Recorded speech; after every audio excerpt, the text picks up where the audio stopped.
हम लोग हम पढ़ लेंगे तो आपको क्यों पैसा देंगे सर, बताइए। ये उल्टा सवाल मेरे से ही पूछ लेंगे कि अगर हम ही को पढ़ना होता तो आपको काहे को फी दिए है, बताइए, है कि नहीं।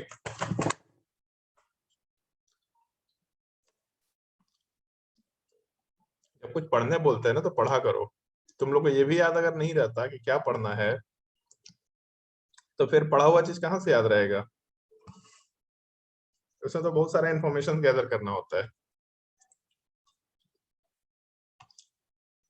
बताओ भाई, कोई भी इंसान पढ़ा कि ब्रोमिनेशन, क्लोरिनेशन, आयोडीनेशन, इन सब प्रोसेसेस में कौन, जैसे हम लोगों ने बोला था ना कि पहला इनिशिएशन स्टेप है, फिर उसके बाद प्रोपगेशन स्टेप है, फिर उसके बाद हम लोगों का टर्मिनेशन स्टेप है, तो जो सेकंड स्टेप है प्रोपगेशन स्टेप, मैंने बोला था इसका एनर्जी कोऑर्डिनेट डायग्राम वगैरह सब देखना।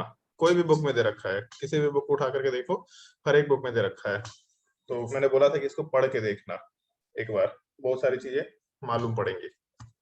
पढ़ के तो कोई देखेंगे नहीं, चाहे पढ़े सर। श्रुति श्रेया, कितना डांस करेगी बे तुम? 2 दिन और। 2 दिन और डांस करेगी? कौन से गाना पे नाच रही है?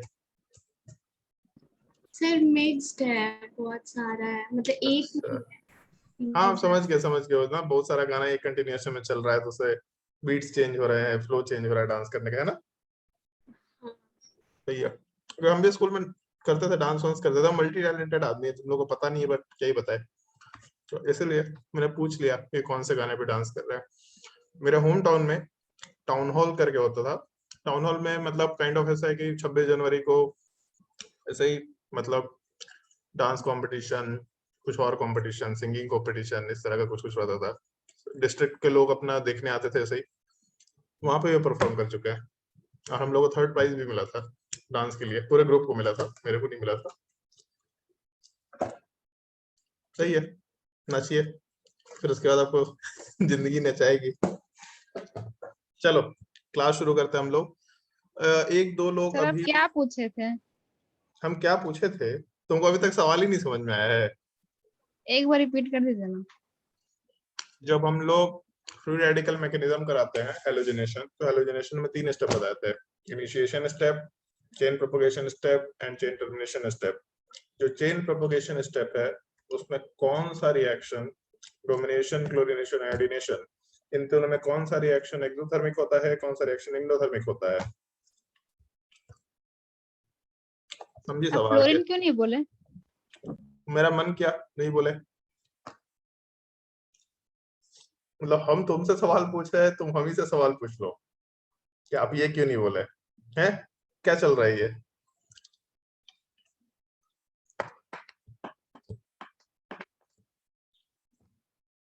और बताओ भाई, किसी को कुछ जानना है? और 2 लोग गायब है, ऋषभ गायब है, अद्वै भी गायब है। नंबर है किसी के पास ऋषभ का तो उसको बोल दो, ज्वाइन कर लेगा।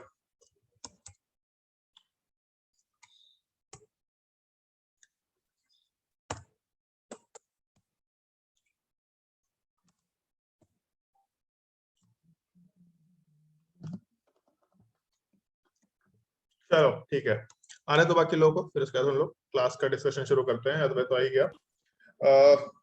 हम लोग जो डिस्कशन लास्ट क्लास में कर रहे थे, इलेक्ट्रोफिलिक एडिशन रिएक्शन वाले पार्ट का डिस्कशन कर रहे थे। मैकेनिज्म तो मैंने बहुत अच्छे से बताया था तुम लोगों को, तो मेरे हिसाब से मैकेनिज्म में बहुत ज्यादा परेशानी तो ऐसा नहीं होना चाहिए। हम लोग उसके बाद कुछ कुछ और फर्दर डिस्कशन करेंगे। लास्ट क्लास में शायद मैंने बोला था तुम लोगों को कि हम लोग मार्कोवनिकोव एडिशन क्या होता है, इस चीज का डिस्कशन करेंगे, और भी कुछ कुछ चीजें हैं छोटी छोटी, उन सब चीजों का भी डिस्कशन करेंगे। सिंपल सा रूल है, लेकिन हम लोग उस रूल के हिसाब से काम नहीं करेंगे। रूल जानना है, बट वो जान के छोड़ देना है। अगर कभी थियोरेटिकल सवाल आया तब हम लोग उस रूल को फॉलो करेंगे, अदरवाइज हम लोग उस रूल को फॉलो नहीं करेंगे। इस चीज का थोड़ा ध्यान रखना है। इनफैक्ट ऑर्गेनिक केमिस्ट्री में हम लोग प्रेफरेबली रूल बहुत पार्टिकुलर जगह फॉलो करेंगे, और रूल के पीछे मैकेनिज्म है, रूल के पीछे लॉजिक है। हम लोग नॉर्मली उन रूल्स को फॉलो करने की कोशिश नहीं करेंगे, इस चीज का थोड़ा ध्यान रखने का है। लास्ट क्लास में हम लोगों ने डिस्कशन किया था, तो उसमें कार्बोकेटाइन रीअरेंजमेंट से रिलेटेड कुछ कुछ सवाल जो थे वो तुम लोगों ने पूछ लिया था। हम लोगों ने इलेक्ट्रोफिलिक एडिशन रिएक्शन वाले पार्ट का डिस्कशन कर लिया था। Factors affecting electrophilic addition reaction discuss कर लिया था। कार्बोकेटायन बनेगा तो कार्बोकेटायन रीअरेंजमेंट होगा, ये चीज भी हम लोगों ने डिस्कशन में डिस्कस कर लिया था। और स्टीरियो आइसोमरिज्म का पार्ट डिस्कस कर लिया था कि अगर sp2 एटम sp3 में कन्वर्ट हो रहा, मतलब पाई बॉन्ड अगर इलेक्ट्रोफिलिक एडिशन करा रहा तो सिग्मा बॉन्ड में कन्वर्ट हो रहा, तो sp2 sp3 में तो कन्वर्ट होगा। बट अगर उस sp3 एटम के फॉर्मेशन के टाइम पे एक कायरल सेंटर बन रहा है, तो जहां पे कायरल सेंटर बन रहा है वो हमेशा वो एटम R+S कॉन्फ़िगरेशन में आएगा ही आएगा। हम लोग ऐसा डिस्कशन कर रहे थे और मैंने बोला था तुम लोगों को कि हम लोग मार्कोवनिकोव रूल का डिस्कशन करेंगे आज। तो हम एक काम करते हैं, नया लेक्चर बना लेते हैं। 1 मिनट।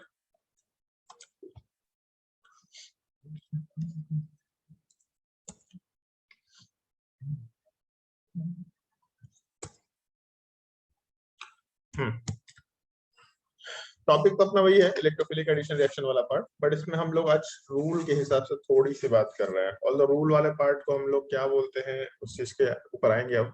चले काम करते हैं, पहले ना हम जनरलाइजेशन में बात करते हैं कि हम लोग प्रोडक्ट जब बनाते हैं तो क्या एग्जैक्टली प्रोडक्ट बन सकता है। उसके बाद हम लोग बात करेंगे रूल के ऊपर और फिर तुमको समझ में आया कि रूल का सिग्निफिकेंस क्यों नहीं है। जैसे मान लो अगर ये कंपाउंड दे रखा CH3 के साथ CH डबल बॉन्ड CH2, इस कंपाउंड का रिएक्शन अगर हम लोगों ने इलेक्ट्रोफाइल एंड न्यूक्लियोफाइल के कॉम्बिनेशन के साथ कराया, जैसा लास्ट क्लास में तो हम ऐसा बताए थे कि पहले स्टेप में इलेक्ट्रोफाइल ऐड होगा और फिर दूसरे स्टेप में न्यूक्लियोफाइल ऐड होगा, ऐसा मैंने लास्ट क्लास में बताया था। आज हम उसको थोड़ा और सिंपलिस्टिक तो नहीं बोल सकते, थोड़ा उसको एक कंसाइज वे में रिप्रेजेंट कर रहा है। एक्चुअल में E+ और Nu- अलग से नॉर्मली नहीं आता, ये दोनों साथ में आता है, नॉर्मली साथ में आते हैं। तो इस पूरे स्टेप में जो हम लोग का अल्कीन है वो जब रिएक्शन करेगा तो इलेक्ट्रोफाइल के साथ ही करेगा। ये तो हम लोग का फिक्स है कि इलेक्ट्रोफिलिक एडिशन रिएक्शन होना है, ये बिल्कुल फिक्स है। अब अगर मान लो इस अल्कीन वाले पार्ट को हम लोगों ने रिएक्शन के लिए यूज किया, मतलब यहाँ के इलेक्ट्रॉन्स को हम लोगों ने आगे इलेक्ट्रोफाइल के साथ कंबाइन कराया, तो ये स्टेप का ध्यान रखना कैसे कर सकते हैं हम लोग। यहाँ से इलेक्ट्रोफाइल के साथ वो पाई बॉन्ड को शिफ्ट कराएंगे जैसे रेजोनेंस में करते थे, जैसे कार्बन डबल बॉन्ड कार्बन है फिर वापस से कार्बन डबल बॉन्ड कार्बन है, तो पाई बॉन्ड आगे शिफ्ट होता था, जिसकी वजह से अगला पाई बॉन्ड आगे शिफ्ट होता था। तो हम थोड़ा वेरिएशन करते हैं इसमें, यहाँ पे कोई बॉन्ड नहीं है बट पाई बॉन्ड को आगे शिफ्ट कराना है, ठीक है, ऐसा रिलेट कर रहे हैं केवल कि वहां कोई बॉन्ड नहीं है, पाई बॉन्ड को आगे शिफ्ट कराना है। और उसके आगे वाले पार्ट पे चलो इसका पहले ना हम रेजोनेटिंग स्ट्रक्चर तो बनाते कम से कम। यहाँ पे जब रेजोनेटिंग स्ट्रक्चर बनाएंगे तो कार्बन के साथ कार्बन डबल बॉन्ड कार्बन, एक जगह माइनस चार्ज एक जगह प्लस चार्ज, ऐसा बोलते थे हम लोग।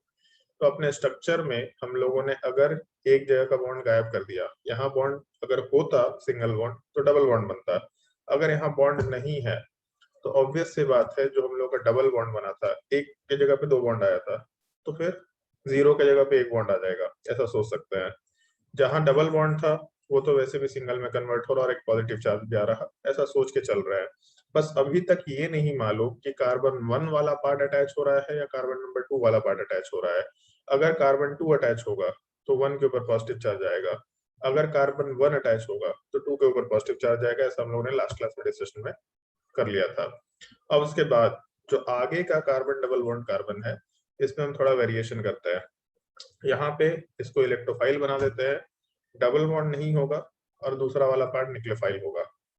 तो हम लोगों का अगर इलेक्ट्रोफाइल न्यूक्लियोफाइल है तो एक तो कार्बन एंड इलेक्ट्रोफाइल के बीच में बॉन्ड बन गया, पहला स्टेप। उसके अलावा हम लोगों का ये दोनों इलेक्ट्रॉन लेके न्यूक्लियोफाइल हटेगा, तो जब डबल बॉन्ड था तो सिंगल बॉन्ड बना, जब सिंगल बॉन्ड है तो भी गायब हो जाएगा, कुछ नहीं रहेगा, एग्जैक्टली 0 बॉन्ड आएगा। तो एक जगह 0 बॉन्ड था वहां पे हम लोग का एक बॉन्ड बन गया और एक जगह सिंगल बॉन्ड था वहां से बॉन्ड हट गया। तो अगर ओवरऑल हम लोग इस स्टेप को लिखे जो ऊपर मैंने लिखा है, जैसे ही हम लोगों का पाई इलेक्ट्रॉन इलेक्ट्रोफाइल के ऊपर इलेक्ट्रॉन कोऑर्डिनेट करेगा तो हम लोग का दोनों इलेक्ट्रॉन लेके न्यूक्लियोफाइल हट जाएगा, जिसके वजह से अपने स्ट्रक्चर में CH3 के साथ CH CH2। अब इसमें 2 पॉसिबिलिटीज है अपने पास, ओवरऑल मिलाकर के देखा जाए तो 2 पॉसिबिलिटीज है कि आइदर हम लोगों का इलेक्ट्रोफाइल अंदर वाले पार्ट पे लग जाए, एक पॉसिबिलिटी, तो पॉजिटिव चार्ज बाहर पे जाएगा जैसा लास्ट क्लास में डिस्कस किया था, या फिर दूसरी पॉसिबिलिटी ये है कि हम लोगों का जो इलेक्ट्रोफाइल वाला पार्ट है ये बाहर वाले पार्ट पे लग जाए और अंदर वाले पार्ट पे हम लोग का पॉजिटिव चार्ज आ जाए। यहीं पे हम ऊपर दूसरा स्ट्रक्चर बना देते हैं। दूसरी पॉसिबिलिटी CH3 CH CH 2 और बाहर वाले पे इलेक्ट्रोफाइल आ जाए, अंदर वाले पे पॉजिटिव चार्ज। ये दो पॉसिबिलिटी हो सकता है। और इसके साथ साथ हम लोगों का जो न्यूक्लियोफाइल था वो इलेक्ट्रॉन लेके हटा तो Nu माइनस के फॉर्म में हट गया, जैसा नीचे हम लोगों ने दिखाया था। यहाँ पे न्यूक्लियोफाइल वाले पार्ट के ऊपर माइनस चार्ज है।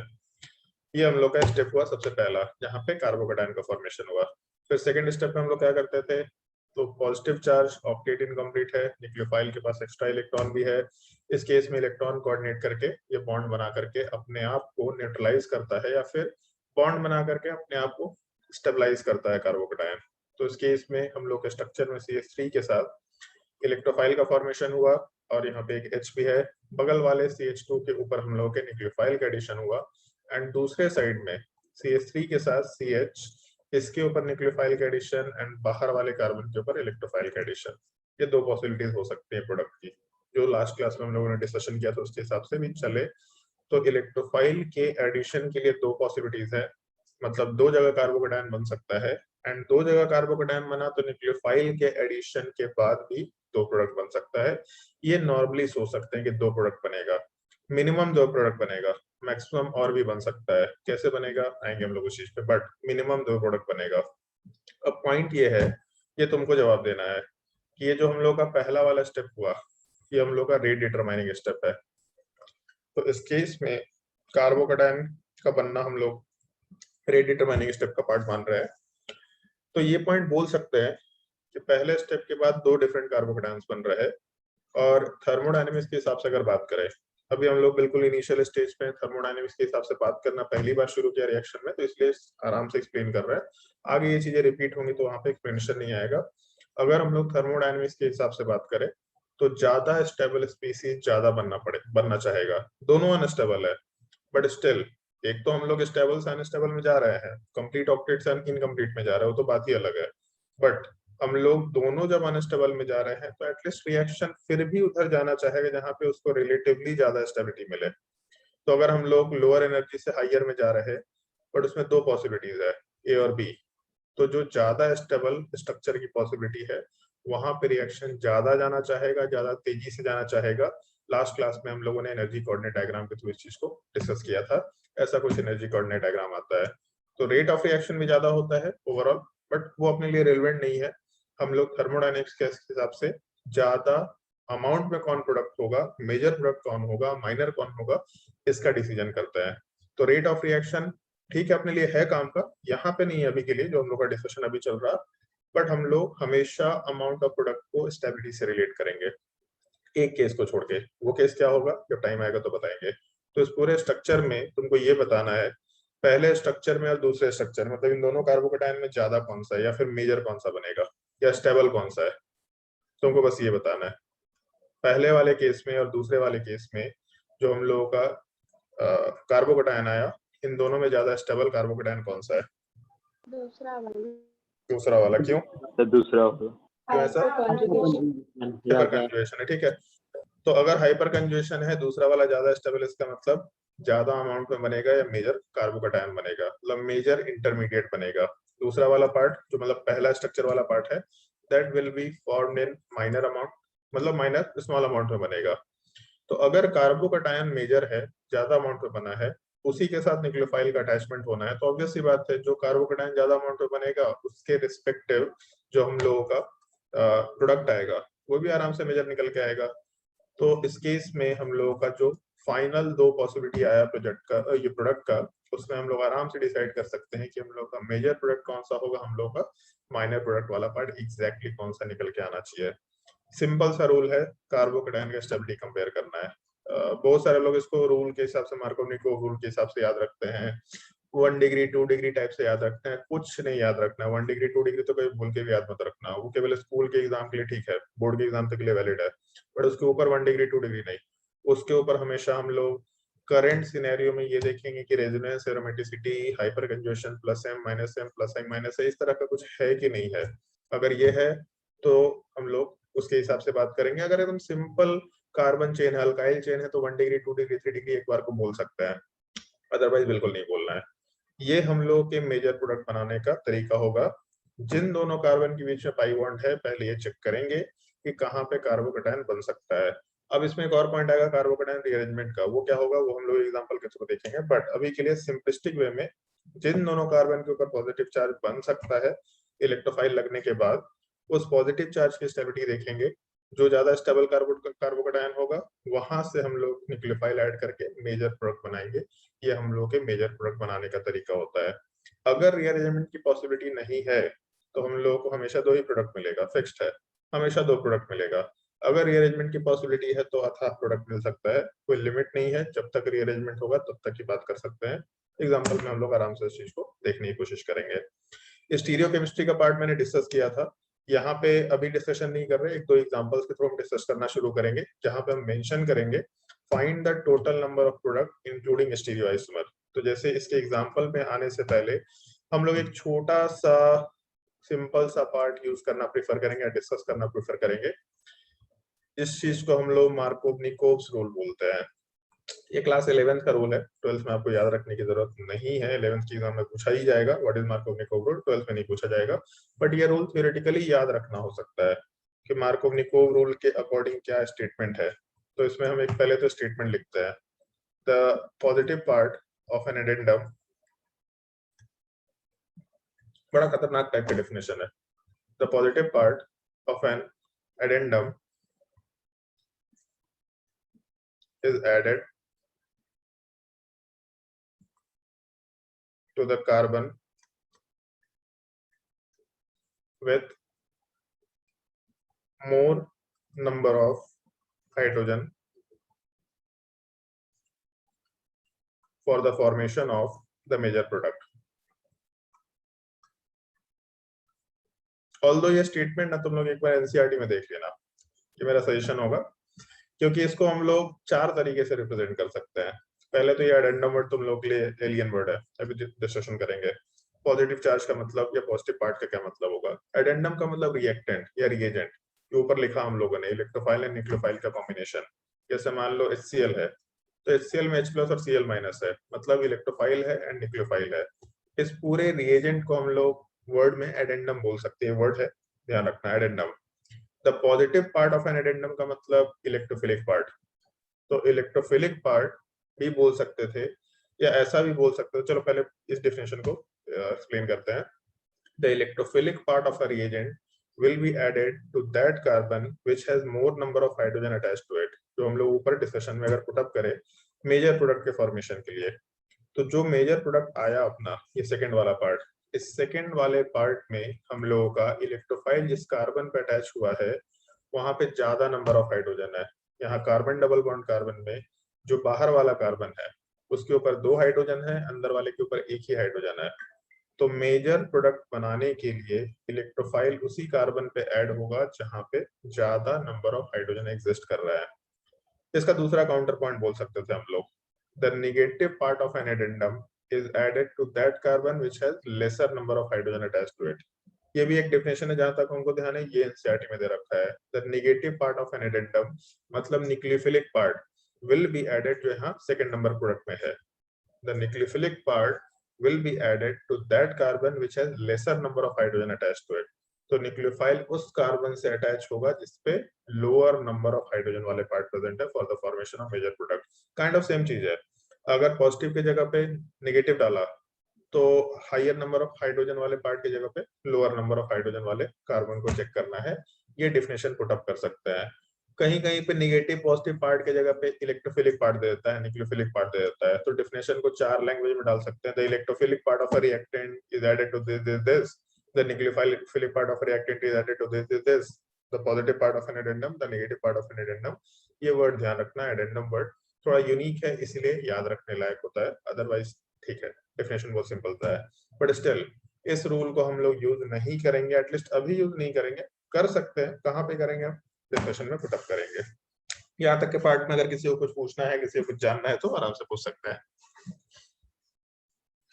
कोई भी डाउट है, कुछ भी पूछना है तो आराम से पूछ लो। चलो ठीक है, अगर डाउट नहीं है तो कुछ कुछ क्वेश्चंस एज ए एग्जांपल हम एक्सप्लेन कर रहे हैं और उसके बाद तुम लोगों को क्वेश्चन करने हैं। दो तीन चीजें होंगी, जैसे अगर मान लो कि मैंने तुम लोगों को बोला कि ये बनाना है, प्रोडक्ट बनाना है, तो अगर वहां पे हम कुछ मेंशन नहीं किया हो तो मेजर प्रोडक्ट बनाना, केवल मेजर प्रोडक्ट। अगर मैंने मेंशन कर दिया ऑल प्रोडक्ट बनाना है तो ऑल प्रोडक्ट, अगर मैंने मेंशन कर दिया ऑल प्रोडक्ट इंक्लूडिंग स्टीरियोआइसोमर तो ऑल प्रोडक्ट इंक्लूडिंग स्टीरियोआइसोमर, इस तरीके से बात करेंगे, थोड़ा ध्यान रखना। अगर कुछ नहीं मेंशन किया इसका मतलब हम केवल मेजर प्रोडक्ट पूछ रहे हैं, माइनर प्रोडक्ट बनाने की जरूरत नहीं है। ऑल्दो शुरू के जो एग्जांपल्स मैं बता रहा हूँ यहाँ पे उसमें मेजर माइनर दोनों का डिस्कशन कर रहे हैं। तो जैसे मान लो अगर ये एग्जांपल है, बहुत ही सिंपलिस्टिक एग्जांपल की अगर बात करें तो हम लोग ऐसा कर लेते हैं, साइक्लिक रिंग से शुरू करते हैं। अच्छा सॉरी, अभी तो पहले थोड़ा एक दो रिएक्टेंट के बारे में हम लोग डिस्कशन कर ले, क्या क्या रिएजेंट्स हो सकते हैं, ये सब चीज का डिस्कशन करेंगे तभी तो उसका एग्जांपल पुट अप करेंगे। तो दो तीन रिएक्शंस हैं, उसको पहले मेंशन कर लेते हैं। जैसे इलेक्ट्रोफिलिक एडिशन वाले पार्ट में जो हम लोग के रिएक्शंस है, उसमें सबसे पहला रिएक्शन है एडिशन ऑफ हाइड्रोजन हलाइड। बहुत यूनिक नेम है हाइड्रोजन हलाइड, बाकी अगर घुमा फिरा करके देखा जाए तो कुछ नहीं है, HX है, HCl, HBr, HI, इन सब चीजों की बात कर रहे हैं हम लोग, ज्यादा कुछ नहीं कर रहे हैं। सबसे सिंपल रिएक्शन, इनफैक्ट जब भी कभी इलेक्ट्रोफिलिक एडिशन रिएक्शन एक्सप्लेन किया जाता है तो नॉर्मली यहीं से एक्सप्लेन किया जाता है। मैंने इलेक्ट्रोफाइल न्यूक्लियोफाइल लिखा बट अदरवाइज इलेक्ट्रोफाइल न्यूक्लियोफाइल की जगह HX से ही चीजें शुरू की जाती है। कोई भी बुक उठा करके देखो ऐसा ही रहेगा। हम लोग अगर कार्बन डबल बॉन्ड कार्बन का फॉर्मेशन करते हैं, हम हाइड्रोजन मेंशन नहीं कर रहे, बड़े वर्ड मान के चलना, इसका रिएक्शन अगर हम लोग HX के साथ कराते हैं तो बहुत ही स्टैंडर्ड जो ऊपर अभी कराया, पाई बॉन्ड वाला पार्ट हाइड्रोजन के साथ कंबाइन करेगा, X माइनस ब्रेक करके हटेगा, जिसके वजह से दो पॉसिबिलिटी, हाइड्रोजन अंदर वाले पे लगेगा, पॉजिटिव चार्ज बाहर वाले पे जाएगा, और हाइड्रोजन बाहर वाले पे लगेगा, पॉजिटिव चार्ज अंदर वाले पे जाएगा। एंड जो X माइनस बनेगा वो X माइनस वाला पार्ट नेक्स्ट स्टेप में उसी पॉजिटिव चार्ज के साथ कंबाइन करेगा। और जैसा कि ऊपर हम लोगों ने देखा, ये कार्बोकेटायन ज्यादा स्टेबल है, तो अगर ये ज्यादा स्टेबल है मतलब मेजर बनेगा, और जब मेजर बनेगा तो प्रोडक्ट वाले पार्ट में न्यूक्लियोफाइल को ऐड करके हम लोग आराम से यहाँ पे एक प्रोडक्ट बना सकते हैं जो कि अपना माइनर प्रोडक्ट है, एंड दूसरा प्रोडक्ट यहाँ से भी बना सकते हैं जो कि अपना सॉरी X, ये पार्ट हम लोगों का नॉर्मली मेजर प्रोडक्ट होगा, ऐसा हम लोग आराम से सोच सकते हैं। तो मेजर प्रोडक्ट माइनर प्रोडक्ट आराम से मेंशन किया जा सकता है, कोई तकलीफ नहीं होना चाहिए मेरे हिसाब से। तो ये एकदम बिल्कुल सिंपलिस्टिक व्यू है जो हम लोग इस केस में कैरी आउट कर सकते हैं। इसी में हम थोड़ा मॉडिफिकेशन कराएंगे। हम लोग जो फ्री रेडिकल मैकेनिज्म पढ़ते हैं उसमें एक छोटा सा टॉपिक होता है पेरोक्साइड इफेक्ट, जो तुम्हारे नोट्स कॉपी में दे रखा था, बट इलेक्ट्रोफिलिक एडिशन के बाद पढ़ाया हुआ था, इसलिए पेरोक्साइड इफेक्ट वहां पे बता पाए।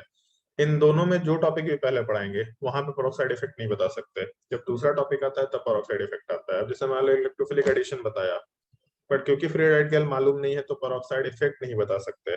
सिमिलरली हम लोग जब पहले मान लो ये फ्री रेडिकल बताया, तो जब तक इलेक्ट्रोफिलिक एडिशन नहीं आएगा तब तक पेरोक्साइड इफेक्ट नहीं बता सकते। इनफैक्ट ऐसा भी कर सकते हैं कि ये टॉपिक इलेक्ट्रोफिलिक एडिशन के खत्म होने के बाद हम लोग लास्ट में पेरोक्साइड इफेक्ट अलग से लिख करके मेंशन कर दे। यूनिक टॉपिक है, अलग से भी रहेगा तो ज्यादा बेटर है तुम लोगों के लिए समझने के लिए। वहीं पे हम लोग एक रिएजेंट आता है NBS, नाइट्रोब्रोमोसक्सिनेमाइड, और दूसरा आता है SO2Cl2, ये दोनों रिएक्टेंट हम लोग वहीं पे मेंशन कर देंगे, क्योंकि NBS भी जैसे ओजोनलिसिस था, सिमिलरली NBS बिल्कुल यूनिक रिएक्शन है, यूनिक रिएजेंट है, हमेशा ब्रोमिनेशन कराने के लिए यूज किया जाता है, बहुत ही ज्यादा फ्रिक्वेंट होता है किसी भी सिक्वेंशियल रिएक्शन में, तो इसीलिए इसको अलग से हम लोग डील कर ले तो ज्यादा बेटर है। बट अभी पहले इलेक्ट्रोफिलिक एडिशन रिएक्शन में कैसे प्रोडक्ट बनते हैं इस चीज को हम लोग डिस्कस कर लेते हैं। तो पहला तो बड़ा सिंपल सा रिएक्शन था, इसमें कुछ पॉइंट भी नहीं है एक्चुअल में। इस पूरे रिएक्शन में जो इलेक्ट्रोफिलिक एडिशन रिएक्शन का जनरल पॉइंट है कि electrophilic addition will be the ये rate determining step, carbocation form होगा, रीअरेंजमेंट हो सकता है, वही सारे स्टेप्स हो रहे हैं। अब जैसे यहाँ पे हम लोग इतना आप सोच सकते हैं कि रीअरेंजमेंट क्या होगा। मान लो अपने पास दो कार्बोकेटायन बने, तो हम ये पूछना चाहेंगे कि ये जो पॉजिटिव चार्ज है इसमें रीअरेंजमेंट हो पाएगा क्या, इस केस में रीअरेंजमेंट होगा या नहीं होगा? होगा, क्योंकि जिस कार्बन के ऊपर पॉजिटिव चार्ज है ये 1 डिग्री कार्बन है और केवल सिंपल अल्काइल चेन दिख रहा, इसके बगल वाले कार्बन पे 2 डिग्री कार्बन दिख रहा, 1 के बगल में 2 डिग्री 3 डिग्री 4 डिग्री है, तो रीअरेंजमेंट होगा अगर सिंपल कार्बन चेन रहा तो, प्लस एम माइनस एम नहीं होना चाहिए, रीअरेंजमेंट होगा। बट जब रीअरेंजमेंट होगा तो घुमा करके यही तो बनेगा ना, ये दूसरा वाला बनेगा। दूसरे वाले में रीअरेंजमेंट हो सकता है क्या? सेकंड वाले पार्ट में रीअरेंजमेंट हो सकता है क्या? नहीं हो सकता। तो अगर मान लो फर्स्ट वाले में रीअरेंजमेंट हुआ तो दूसरा ही बनेगा, तो इसका मतलब ऐसा भी बोल सकते हैं कि वापस से और ज्यादा दूसरा बनेगा। एक तो वैसे ही ज्यादा स्टेबल था तो ज्यादा बनेगा, पहला वाला रीअरेंजमेंट के बाद और उसको ज्यादा बना देगा। बट एनी हाउ फर्स्ट वाला कुछ तो अमाउंट में रहेगा। लाख अगर रिएक्शन हो रहा है, एक मोल का मतलब 6 × 10⁻23। एक मोल भी अगर रिएक्शन कराते हैं तो बहुत बड़ा अमाउंट है, और हम लोग किलो किलो में रिएक्शन कर, टन्स में रिएक्शन कराते हैं। ऑब्वियस सी बात है उसमें बहुत माइन्यूट अमाउंट इस कंपाउंड का रहेगा। ठीक है बहुत माइन्यूट है बट स्टिल रहेगा, उसको इग्नोर नहीं कर सकते, जो इस प्रोसेस के थ्रू आया है। होने को तो मल्टीपल कंपाउंड्स बन सकते हैं, कहीं एक्सोथर्मिक रिएक्शन हो गया, कहीं कुछ अंदर ही रिएक्शन के कंपोनेंट के अंदर ब्लास्ट वगैरह हो रहा है, हीट वीट लिबरेट होना है तो अलग बात है। जैसे मान लो रिएक्टेंट लेस स्टेबल है, प्रोडक्ट ज्यादा स्टेबल है, तो ऑब्वियस सी बात है एक्सोथर्मिक रिएक्शन है तो ब्लास्ट होगा ही होगा, हीट बहुत ज्यादा ही इनॉर्मस जनरेट होगा, तो कहीं कुछ भी हो सकता है, कंपाउंड ब्रेक भी हो सकता है। बट उन सब एक्सट्रीम पॉसिबिलिटीज को हम लोग छोटे स्केल में स्किप करके चलेंगे, वो सब अपने स्कोप के अंदर नहीं है। वो जब वो रियल लाइफ सिचुएशन होता है तब इस तरह के वेस्टेजेस हो सकते हैं जो हम लोग के लिए अभी कंसर्न में नहीं आता। बट कुछ ना कुछ अमाउंट कार्बोकेटायन का रहेगा ही रहेगा, ऐसा हम लोग बोल सकते हैं। तो अगर इस तरह का केस है जहाँ पे एक के बगल में दूसरा ज्यादा स्टेबल कार्बोकेटायन है, तो इस तरह के केस में नॉर्मली रीअरेंजमेंट कराने का कोई मतलब नहीं है।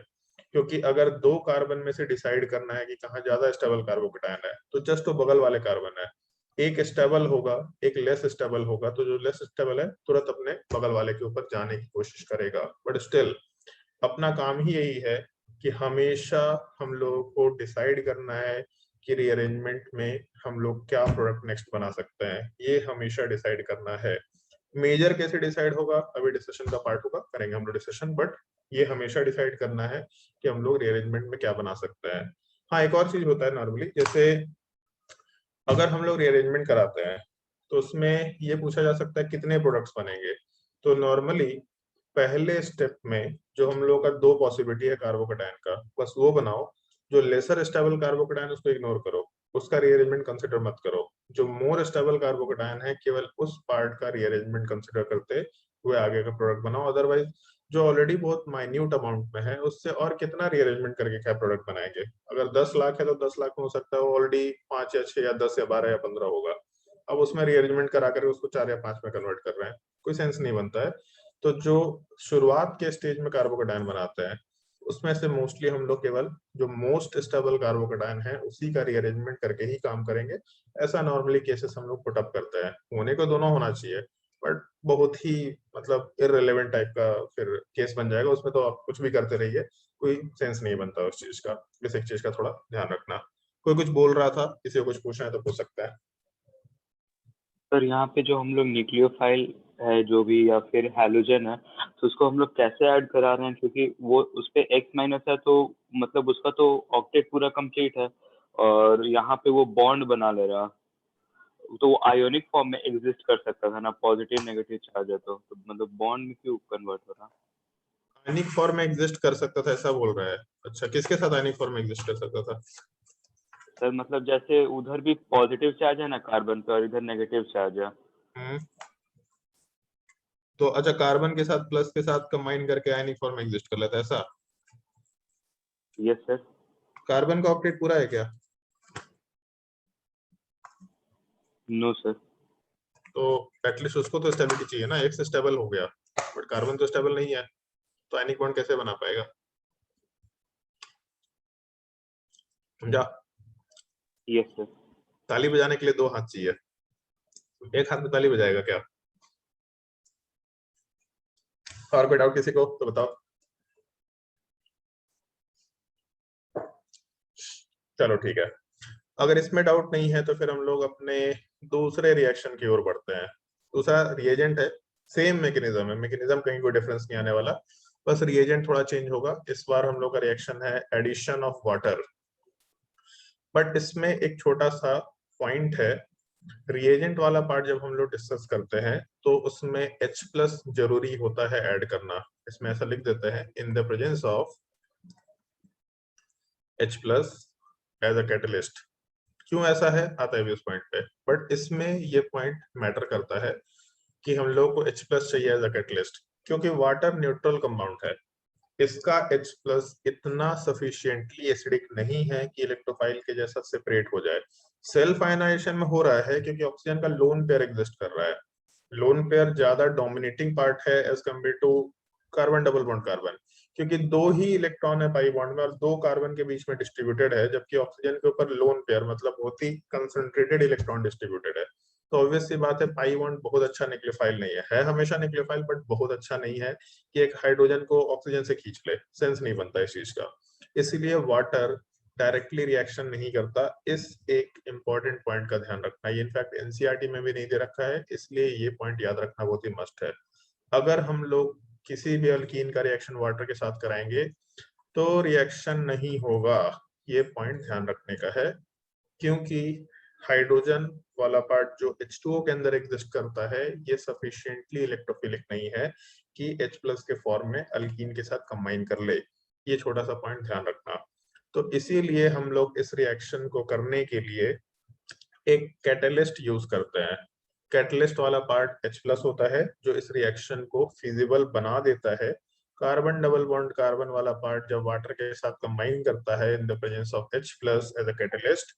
अब जैसे H+ है तो H+ जब भी इंट्रोड्यूस कराना है तो डाइल्यूट H+ हो सकता है, ऐसा डाइल्यूट H2SO4 की तरफ से हो सकता है, शायद हम पहले भी डिस्कस कर चुके हैं। अगर कभी भी H+ इंट्रोड्यूस कराना है तो हमेशा बल्कियर एसिड होना चाहिए। H2SO4, HClO4, H3PO4 इस तरह के बल्कियर एसिड्स होंगे, हमेशा बल्कियर एसिड्स होंगे। छोटे एसिड्स हम लोग कंसिडर नहीं करेंगे नॉर्मली। अगर हम लोग इसका रिएक्शन कराते हैं तो जैसे यहाँ बड़ा सिंपलिस्टिक चीज है, ऊपर हम लोगों ने लिखा था HCl, तो वहां से H वाला पार्ट कार्बन पे ऐड हुआ था और Cl वाला पार्ट भी कार्बन पे ऐड हुआ था। तो ओवरऑल ना रिएक्शन में H2O में H वाला ही पार्ट जाएगा और OH वाला ही पार्ट जाएगा, बट है कि पहले हम लोग का एक कैटलिस्ट भी चाहिए होगा। इस तरीके से हम लोग आराम से नॉर्मली बात कर रहे होते हैं। तो एक बेसिक चीज है जो अपने को मालूम है, बस रिएक्शन मैकेनिज्म जब बताएंगे तो ज्यादा क्लियर पिक्चर तुम लोगों को समझ में आएगा क्या हो रहा है। बट अभी के लिए अगर प्रोडक्ट बनाना है तो एक के ऊपर H जाएगा, दूसरे के ऊपर OH जाएगा, मतलब किसी एक कार्बन के ऊपर H डाल दो, किसी दूसरे कार्बन के ऊपर OH डाल दो। और जो H+ है वो क्योंकि कैटलिस्ट है, तो कैटलिस्ट तो हमेशा रिएक्शन में रिकवर हो जाता है, ये अपने को मालूम है, ऐसा आराम से बोल सकते हैं। तो जो H+ ऐड हुआ वो रिकवर हो गया, तो इसका मतलब कैटलिस्ट को हम लोग यहाँ ऐड नहीं कर रहे, basically overall H and OH water के इक्विवेलेंट फॉर्मूले को ही ऐड कर रहे हैं। बट तरीका बड़ा यूनिक है, याद रखने लायक है, अच्छे से ध्यान रखना इस चीज का। और क्या होता है ये तो याद रखना और मस्ट है। अब इसमें होता क्या है, डिस्कशन करते हैं। नॉर्मली लोग इसमें एक गलती करते हैं, कार्बन डबल बॉन्ड कार्बन, इसका जब रिएक्शन हम लोग वाटर के साथ कराते हैं तो लोग ऐसा करते हैं, इनफैक्ट ये पढ़ाया भी जाता है, बहुत सारे लोग ऐसे ही बताते हैं, बट ये गलत है कि जो H+ है वो डबल बॉन्ड के साथ कंबाइन किया और हम लोग के किसी एक कार्बन के ऊपर H गया, एक जगह पे पॉजिटिव चार्ज गया, ये नॉर्मली लोग बताते हैं। गलत स्टेप है, एकदम गलत स्टेप है, ऐसा नहीं होता। पहले स्टेप में तो बिल्कुल ऐसा नहीं होता। फिर कार्बोकेटायन बना, दो जगह पॉसिबिलिटी है कार्बोकेटायन बनने की, ऑल्दो मैंने एक ही जैसा कार्बन रखा है तो फर्क नहीं पड़ेगा, बट स्टिल कार्बोकेटायन दो जगह बन सकता है। फिर हम लोग वाटर का एडिशन कराते हैं। वाटर न्यूट्रल कंपाउंड है, लोन पेयर डोनेट कर सकता है आराम से, सेम ही चीज है तो हम दो बार नहीं लिख रहे हो। किसी एक चीज पे हाइड्रोजन ऐड हुआ एंड दूसरे वाले पार्ट पे हम लोगों का ऑक्सीजन ऐड हुआ, मतलब पॉजिटिव चार्ज, ऐसा बन सकता है। H2O ऐड हुआ तो ऑक्सीजन के ऊपर प्लस चार्ज। और ये पॉइंट शायद हम डिस्कस किए तुम लोगों के साथ या नहीं किए, तो ध्यान रखना इस चीज का। कभी भी ऑक्सीजन एंड नाइट्रोजन के ऊपर अगर पॉजिटिव चार्ज आए एंड उसके ऊपर अगर हाइड्रोजन प्रेजेंट है तो वहां से H+ हटा के, ये स्टेप यहाँ पे लिख देते हैं, ये जो OH2 है यहाँ से हम लोग आराम से H को हटा के H+ के फॉर्म में आराम से कंपाउंड को न्यूट्रलाइज कर सकते हैं, मतलब प्रोडक्ट में आराम से carbon carbon H and OH का फॉर्मेशन होगा, मतलब हम लोग के एल्कोहल का फॉर्मेशन हो जाएगा, ऐसा बोल सकते हैं। तो ये पॉइंट ध्यान रखना, कभी भी कंपाउंड में प्रोडक्ट एक तो हमेशा न्यूट्रल रहेगा, चार्ज प्रोडक्ट नहीं बनेगा अंटिल अनलेस की एक सॉल्ट है, यहाँ सॉल्ट नहीं बन रहा। तो न्यूट्रल कंपाउंड अगर बनाना है तो ऑक्सीजन नाइट्रोजन के ऊपर अगर पॉजिटिव चार्ज आ रहा तो H को हम लोग हटा करके आराम से H+ के फॉर्मेट में H को हटा करके हम लोग आराम से OH का फॉर्मेशन करेंगे ताकि हम लोग को अल्कोहल मिल जाए। अब इस स्टेप में ये जो चीज लिखा मैंने ये गलत है, क्यों गलत है उसके पीछे का रीजन है, ये थोड़ा ध्यान रखना है, ठीक है। होता ये है, तुम लोग को समझ में भी आएगा, बहुत नॉर्मली समझ में आएगा, सारा स्टेप हम रिपीट करेंगे।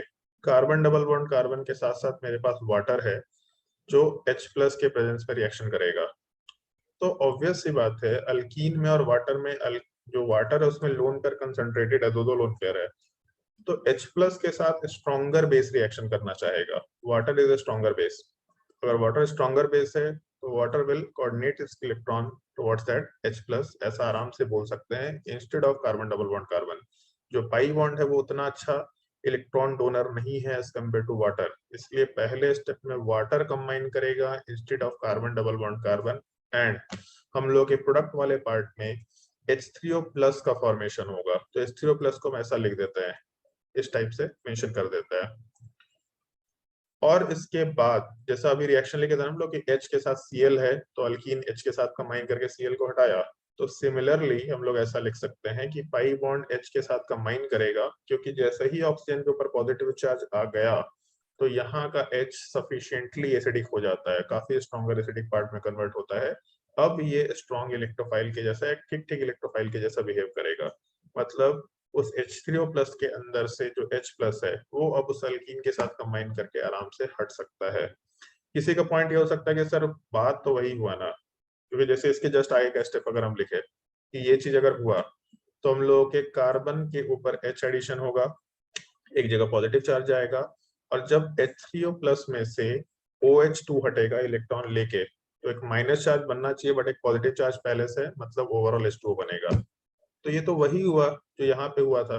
ये दिक्कत क्या है? सेम ही चीज है, दिक्कत कुछ नहीं है, ऐसे भी बनाओ कोई दिक्कत नहीं है, प्रोडक्ट सही आएगा, बट ये तरीका बस थोड़ा सा गलत है। ऑल्दो इससे फर्क नहीं पड़ रहा, कहीं कोई फर्क नहीं पड़ रहा। क्यों नहीं फर्क पड़ रहा? जैसे कोई बोल सकता है कि सर इससे नंबर ऑफ स्टेप्स बढ़ गया ना, क्योंकि जैसे यहाँ H2O आगे गया, जब H2 आगे गया तो अपने प्रोडक्ट वाले पार्ट में कुछ इस तरीके का स्ट्रक्चर आया OH2 प्लस, फिर ऑक्सीजन के ऊपर पॉजिटिव चार्ज है, हाइड्रोजन प्रेजेंट है, तो हम लोग आराम से यहाँ से H प्लस वाले पार्ट को रिमूव कर गए, और जब H प्लस वाले पार्ट को रिमूव किए तो OH एंड H का फॉर्मेशन हो गया। ठीक है, सिंपल सी चीज है। सारा स्टेप अगर देखे तो हम लोगों को दिख रहा है यहाँ पहला स्टेप, यहाँ दूसरा स्टेप, यहाँ तीसरा स्टेप, यहाँ चौथा स्टेप, टोटल 4 स्टेप हो रहा है। बट ऊपर वाले केस को अगर कंसिडर करें तो ऊपर वाले केस में पहला स्टेप, दूसरा स्टेप, तीसरा स्टेप, तो लोगों को लगेगा कि डिफरेंस है कि सर ऊपर वाला स्टेप अगर करे तो 3 स्टेप में है, जबकि नीचे वाला पार्ट 4 स्टेप में है, तो हम लोग का जो एनर्जी कोऑर्डिनेट डायग्राम वो चेंज होगा। बट ऐसा नहीं है, क्योंकि बहुत पहले की चीज याद करो, हम लोग जब एनर्जी कोऑर्डिनेट डायग्राम बनाते हैं तो हमेशा कार्बन चेन पे जब रिएक्शन शुरू होता है उसको T = 0 कंसिडर करते हैं। तब जब तक कार्बन पे रिएक्शन नहीं हुआ तब तक हम लोग मानते ही नहीं कि रिएक्शन शुरू हुआ है। तो पहले स्टेप में कार्बन पे रिएक्शन ही नहीं हुआ, इसका मतलब ये स्टेप काउंट ही नहीं किया जाएगा अपने रिएक्शन कोऑर्डिनेट डायग्राम में। दूसरे स्टेप में कार्बन से इंटरेक्शन शुरू हुआ, मतलब ये स्टेप हम लोगों का पहला स्टेप काउंट किया जाएगा, उसके अगला स्टेप दूसरा स्टेप, और उसके अगला स्टेप तीसरा स्टेप काउंट करेंगे। इस वजह से फर्क नहीं पड़ रहा। ओवरऑल हम लोगों को पहले स्टेप के बाद कार्बोकैटायन ही मिल रहा है, बस स्टेप थोड़ा गलत है। तो इसलिए इस चीज को ध्यान रखना है। जैसे अगर मान लो हमको एक सवाल फ्रेम करना हो, बड़ा सिंपल सवाल फ्रेम कर सकते हैं, which of the following step is correct, या which of the following will be the first step in this case। ऐसा एक सवाल बना दिया, कार्बन डबल बॉन्ड कार्बन, इधर वाटर डाल दिया और यहाँ H+ डाल दिया। पहला स्टेप में क्या हम लोगों को प्रोडक्ट मिलेगा, बस ये बोल दिया what will be the product after first step. बना दिया 4 प्रोडक्ट, सब लोग अपना अल्कीन पे H+ ऐड करेंगे, वाटर को छोड़ देंगे, कहानी खत्म। क्योंकि पहला स्टेप तो यहाँ से रिएक्शन होगा, सिंपल सी बात है। इसलिए ये मालूम होना चाहिए कि हम लोग का एग्जैक्ट स्टेप क्या है।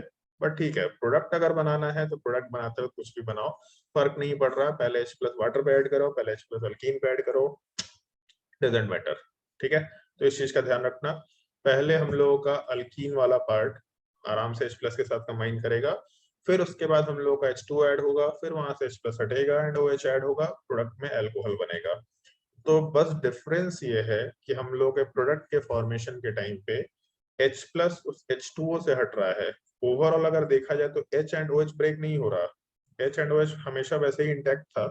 जब वाटर ऐड हुआ तब वहां से H+ हटा, बट HOH नहीं बन रहा। लेकिन काइंड ऑफ प्रोडक्ट बनाने का तरीका वही है कि एक तरफ से H ऐड हो रहा है और फिर वाटर की तरफ से ओवरऑल इफेक्टिवली OH का पार्ट आ रहा है। तो हम लोग HOH के फॉर्मेट में इसको आराम से कंसिडर कर सकते हैं।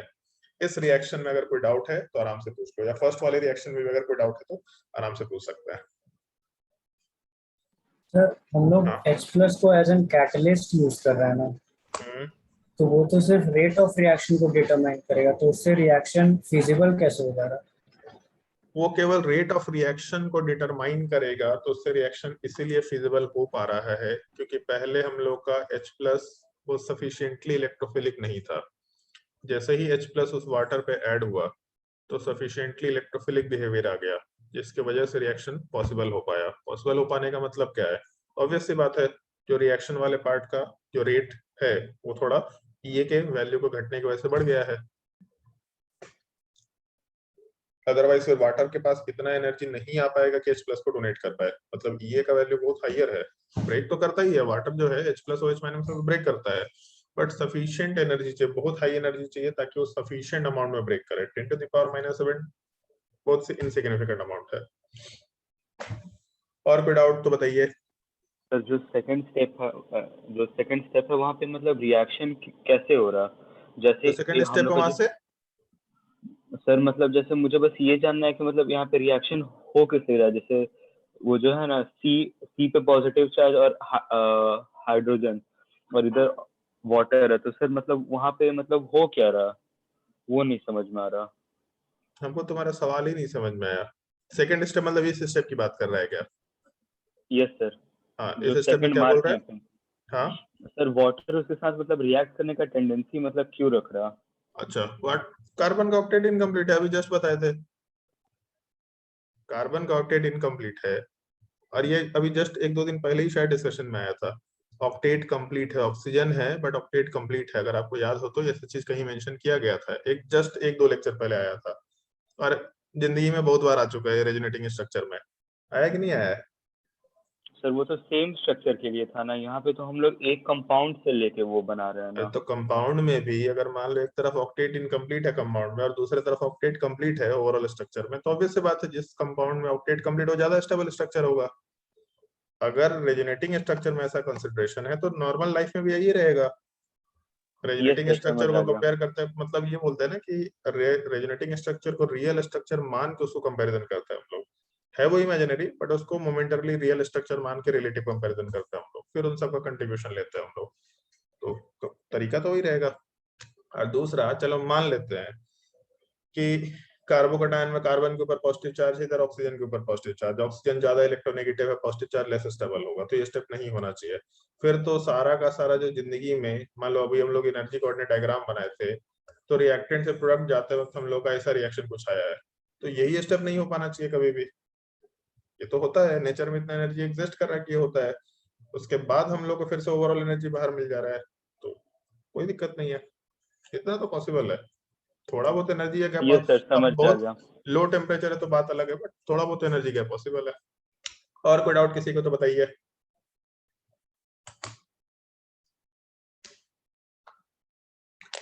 इसमें एक बहुत अच्छा सा सवाल फ्रेम किया जा सकता है इस पर्टिकुलर मैकेनिज्म के ऊपर वाटर वाले केस में, बट ये तुमको सीखने को मिलेगा टाइम आने पे, अभी नहीं सिखाएंगे, जब टाइम आएगा तो मालूम पड़ जाएगा। एक सवाल हम तुमको होमवर्क करने देंगे, उसमें गलती आएगा तुम्हारा आंसर, फिर तुम्हारा दिमाग काम नहीं करेगा, फिर तुम डाउट पूछेगा, फिर उस दिन हम रिएक्शन मैकेनिज्म खोल के दिखाएंगे, तब मालूम पड़ेगा कि अच्छा ऐसा था क्या, तो ज्यादा बेटर है उस तरीके से सीख ले। तब तक के लिए हम लोग आगे बढ़ते हैं अपने तीसरे रिएक्शन पे। इसके बाद हम लोग का रिएक्शन जो है एडिशन ऑफ एल्कोहल, जैसे वाटर का एडिशन किया वैसे ही एल्कोहल का एडिशन कर सकते हैं, या फिर थायोल का भी एडिशन कर सकते हैं, RSH। वाटर ले लो या फिर अल्कोहल ले लो या थायोल ले लो, काइंड ऑफ सिमिलर है, सब कुछ सिमिलर है। कैटलिस्ट यहाँ भी चाहिए जब हम लोग रिएक्शन कराएंगे, क्योंकि हाइड्रोजन के पास सफिशिएंट पावर नहीं है इलेक्ट्रोफाइल में कन्वर्ट होने का, तो कैटलिस्ट वाला पार्ट डेफिनेटली हम लोग यहाँ पे भी यूज करेंगे। अब हम मैकेनिज्म तो नहीं बताएंगे बट प्रोडक्ट बनाना बता सकते, चलो मैकेनिज्म ही बता ही देते हैं, फटाफट बता देते हैं। सबसे पहला स्टेप तो बता दिया कि ऑक्सीजन वाला पार्ट H+ के साथ कंबाइन करेगा, फिर उसके बाद हम लोग का R के साथ OH2+ का फॉर्मेशन होगा, फिर उसके बाद अल्कीन वाला पार्ट किसी H+ को हटाएगा, और जैसे एक H+ को हटाएगा कार्बन के ऊपर पॉजिटिव चार्ज आएगा, और उसके बाद हम लोगों को अल्कोहल वाले पार्ट का ROH मिलेगा, ऑक्सीजन के ऊपर लोन पेयर है, लोन पेयर वाला पार्ट आगे जाएगा। जब लोन पेयर वाला पार्ट आगे जाएगा तो हम लोग के प्रोडक्ट में ऑक्सीजन के ऊपर कार्बन चेन, ऑक्सीजन के ऊपर हाइड्रोजन वाला ग्रुप बनेगा। अगर अगर दोनों ग्रुप है तो फिर से सेम वर्ड अब रिपीट कर रहा है, अगर ऑक्सीजन या नाइट्रोजन के ऊपर पॉजिटिव चार्ज है और इस पे अगर कोई हाइड्रोजन प्रेजेंट है, तो H+ को हटा करके हम लोग उस कंपाउंड को न्यूट्रलाइज कर सकते हैं for the formation of product. मतलब हम लोगों के कार्बन चेन वाले पार्ट में हम लोग आराम से ऑक्सीजन के साथ कार्बन चेन को कनेक्ट कर सकते हैं। इस बार अगर प्रोडक्ट देखें तो ऑक्सीजन के दोनों तरफ कार्बन चेन है, मतलब ईथर का फॉर्मेशन होगा। ये हम लोगों का नॉर्मली स्टेप होना चाहिए जो कंसिडर कर सकते हैं। अगर हम लोगों ने अल्कोहल की जगह थायोल ले लिया, मतलब इस ऑक्सीजन वाले पार्ट की जगह पे सल्फर होगा, तो ठीक है, अगले वाले जगह पे भी सल्फर होगा, और अच्छी बात है, अगले वाले जगह पे भी सल्फर होगा, उसके आगे वाले पार्ट में भी सल्फर होगा, तो लास्ट वाले पार्ट में भी सल्फर होगा। इस चीज को हम लोग ईथर तो नहीं बोल सकते, थायो ईथर बोल सकते हैं, but reaction mechanism kind of similar type का है, ऐसा सोच सकते हैं। H का बॉन्ड ऑक्सीजन से ब्रेक करना, ऑक्सीजन कार्बन चेन का बॉन्ड मत ब्रेक करना, कैसा ROH दिया तो R+ बना देते हैं सर और OH- बना देते हैं सर, क्योंकि बचपन से OH- देखते आ रहा है, बट वो NaOH होता था। कार्बन के ऑक्सीजन का बॉन्ड ब्रेक नहीं करता, बहुत मुश्किल से ब्रेक होता है, इनफैक्ट ये पॉइंट ध्यान रखना। कार्बन ऑक्सीजन का बॉन्ड बहुत स्ट्रॉन्ग होता है, नहीं ब्रेक करेगा, उसके लिए बहुत मशक्कत करना पड़ता है। लेकिन जो ऑक्सीजन हाइड्रोजन का बॉन्ड है ये आसानी से ब्रेक कर जाता है, हाइड्रोजन का कोई वैल्यू नहीं है, हवा में टंगा ही रहता है हमेशा, RO- और H+ बनता है, ऐसा सोच सकते हैं हम लोग आराम से। ये हम लोगों का थर्ड रिएक्शन था, addition of alcohol, addition of thiol, and इसके बाद हम लोगों का चौथा रिएक्शन है काइंड ऑफ सिमिलर पैटर्न पे है, addition of carboxylic acid.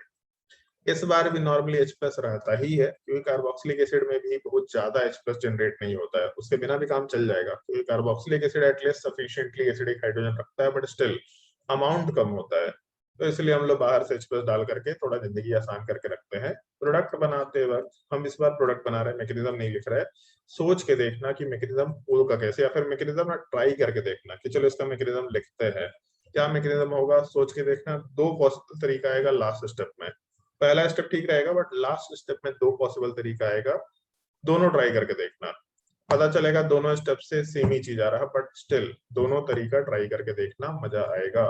Product बनाते वक्त एक पे H जाएगा, और क्योंकि कार्बोक्सिलिक एसिड है तो जिंदगी बहुत आसान है, हाइड्रोजन हटेगा, H+ बनेगा, ऑक्सीजन के ऊपर माइनस चार्ज आएगा, मतलब ऑक्सीजन वाला पार्ट कार्बन से अटैच होगा, C+O कार्बन चेन बनेगा, ये हम लोग का मेजर प्रोडक्ट आएगा।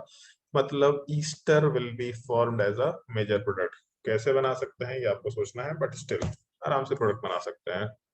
तो ये 3 रिएक्शंस है जो ध्यान रखने हैं, सॉरी 4 रिएक्शन, चौथा वैसे पूछा नहीं जाता है, बट स्टिल 4 रिएक्शंस है जो हम लोग कार्बोकैटायन के थ्रू करेंगे। इलेक्ट्रोफिलिक एडिशन रिएक्शन और भी है जो मार्कोवनिकोव रूल के थ्रू जाएगा, एग्जैक्टली जाएगा उसके थ्रू, बट वो हम लोगों का बहुत यूनिक मैकेनिज्म होता है, उसको हम लोग थोड़ा अलग तरीके से एक्सप्लेन करते हैं। बट कार्बोकैटायन के थ्रू जो रिएक्शन मैकेनिज्म है उसमें ये 4 रिएक्शंस हैं जो सिग्निफिकेंटली अपने काम के हैं, वाटर का एडिशन, HX का एडिशन, अल्कोहल या फिर थायोल का एडिशन और कार्बोक्सिलिक एसिड का रिएक्शन। ये 4 रिएक्शंस में अगर किसी को कोई डाउट है तो आराम से पूछ सकते हैं, अगर कुछ पॉइंट में डाउट है जो कुछ पूछना है आराम से पूछ लो।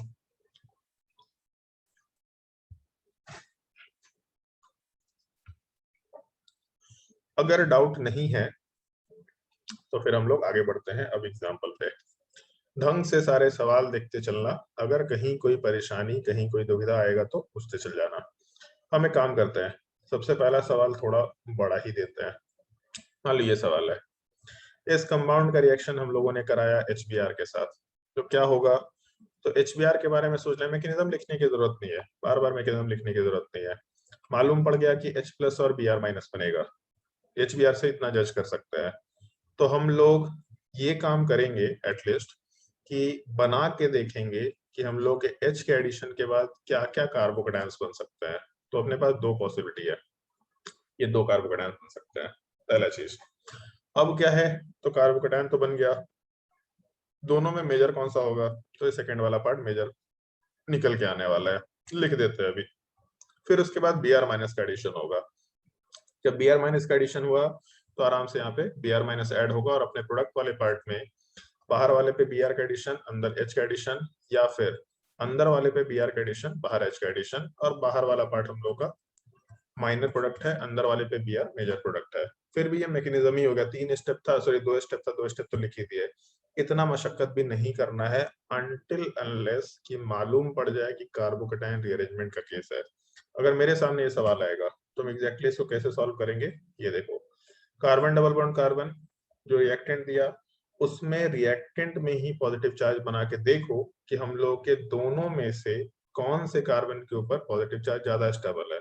मतलब एजम्पशन लेके चलना है कि यहाँ पे पाई बॉन्ड नहीं रहा, केवल पॉजिटिव चार्ज, किसी एक पे पॉजिटिव चार्ज रहा, जैसा यहाँ पे दे रखा है ऊपर वाले पार्ट में। कौन से ऊपर पॉजिटिव चार्ज ज्यादा स्टेबल है, तो दिख रहा ही है अंदर वाले पार्ट पे पॉजिटिव चार्ज ज्यादा स्टेबल है। तो सीधा यहाँ पे Br को ऐड करके हम लोग और बाहर वाले पार्ट पे H को ऐड करके मेजर प्रोडक्ट का फॉर्मेशन कर देंगे। मतलब ये स्टेप स्किप करना है ड्रॉ करते वक्त, ये थोड़ा दिमाग में रखना है आपको कि जिस कार्बन के ऊपर पॉजिटिव चार्ज बन रहा वहां पे Br का एडिशन करेंगे, दूसरे वाले पे H का एडिशन एंड मेजर प्रोडक्ट, और फिर काउंटर पॉजिटिव चार्ज या दूसरे पॉजिटिव चार्ज वाले पार्ट पे हम लोग Br का एडिशन करके माइनर प्रोडक्ट बना सकते हैं। तो 3 स्टेप ना लिख करके डायरेक्टली प्रोडक्ट में जा सकते हैं, बट हमेशा एक चीज चेक करना दोनों कार्बोकेटायन को बनाते वक्त कि जो हम लोग का स्टेबल कार्बोकेटायन है ये रीअरेंजमेंट में जा सकता है क्या।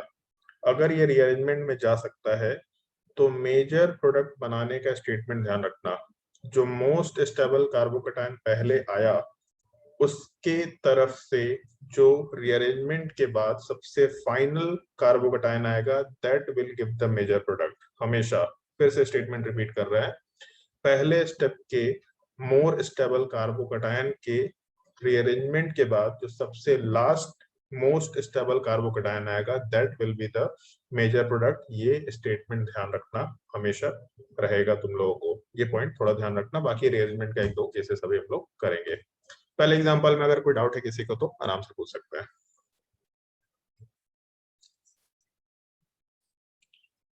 एंड अगर पहले एग्जांपल में डाउट नहीं है तो फिर हम लोग रीअरेंजमेंट का एक केस पुट आउट करके देखते हैं। मान लो एक तो हम रिएक्शन भी थोड़ा चेंज करते हैं, रिएजेंट चेंज करते हैं। एक काम करते हैं 4 एग्जांपल बताएंगे, चारों रिएजेंट डिस्कस कर लेते हैं। मान लो हम लोगों के पास सवाल में ऐसा दिया, हम मान के चल रहे हैं कार्बोकेटायन रीअरेंजमेंट सब लोगों ने ढंग से सीखा है, अगर नहीं सीखा है तो भाई साहब हम कुछ नहीं कर सकते, पहले ही हम बोल दे रहे हैं। मान लो हम लोग वाटर का रिएक्शन करा रहे हैं in the presence of H+। All एक और चीज ध्यान रखना, वाटर का reaction in the presence of H+ या इसी चीज को डाइल्यूट H+ भी दिया जा सकता है।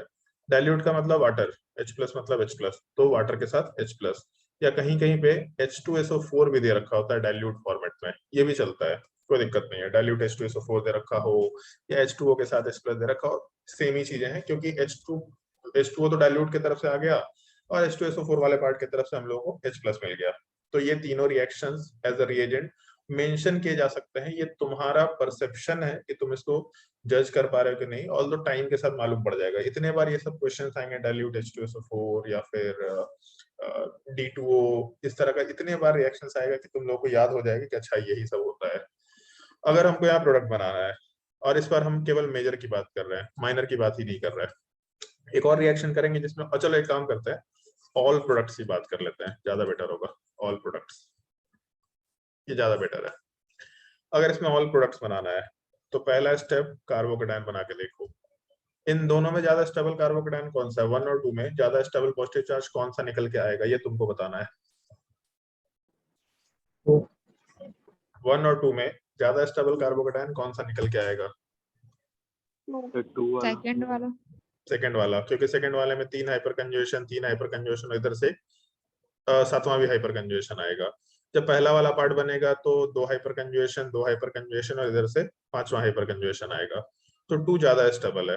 खैर अभी तो ऑल प्रोडक्ट बनाना है तो कोई दिक्कत नहीं, बट फिर भी दिमाग में रखेंगे कि 2 ज्यादा स्टेबल है। अगर हमको मालूम पड़ गया कि हाँ भाई अगर 2 नंबर पे पॉजिटिव चार्ज बना तो रिंग एक्सपेंशन हो सकता है या रीअरेंजमेंट हो सकता है। अगर मालूम, रिंग एक्सपेंशन तुम लोग ने देखा है ना एग्जांपल में कि नहीं देखा है? Yes sir. देखा है ना, हाँ ठीक है। अगर मालूम पड़ गया कि रिंग एक्सपेंशन हो सकता है तब कार्बोकेटायन बना के काम करो।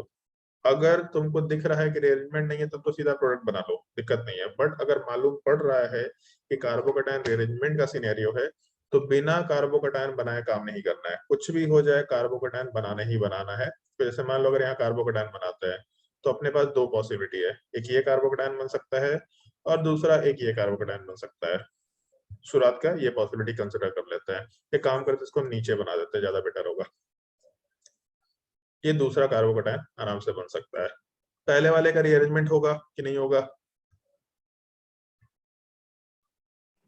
बताओ भाई। होगा तो ये सेकंड ही होगा। बनेगा वो। होगा तो सेकंड ही बनेगा, ओवरऑल कोई फर्क नहीं पड़ रहा। नॉर्मली यही सिनेरियो होता है कि रीअरेंजमेंट होने का सेकंड ही प्रोडक्ट सेम ही चीज आता है, तो पहले वाले का कोई फर्क नहीं पड़ रहा। अगर रीअरेंजमेंट भी होता है छोड़ देते हैं उसको, कुछ नया नहीं मिल रहा तो हम लोग इसको ऐसा ही छोड़ देते हैं, ऐसा लिख भी दे तो ऐसा ही छोड़ देते हैं।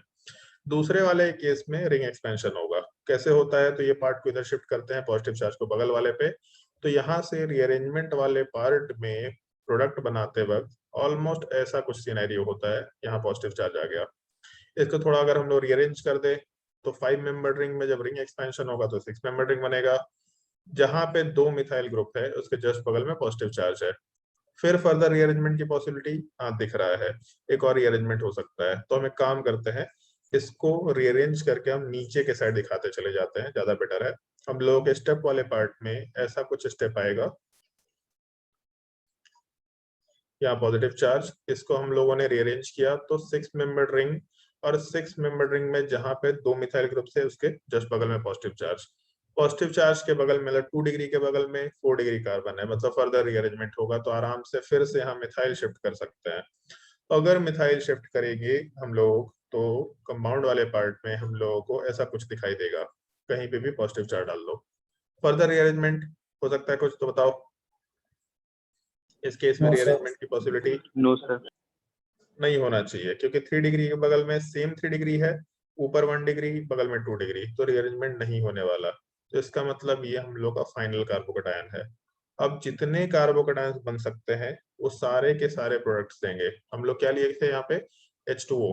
H2O की तरफ से हम लोग को H एंड OH माइनस वाला पार्ट समझ में आता है, मतलब न्यूक्लियोफाइल OH माइनस होगा।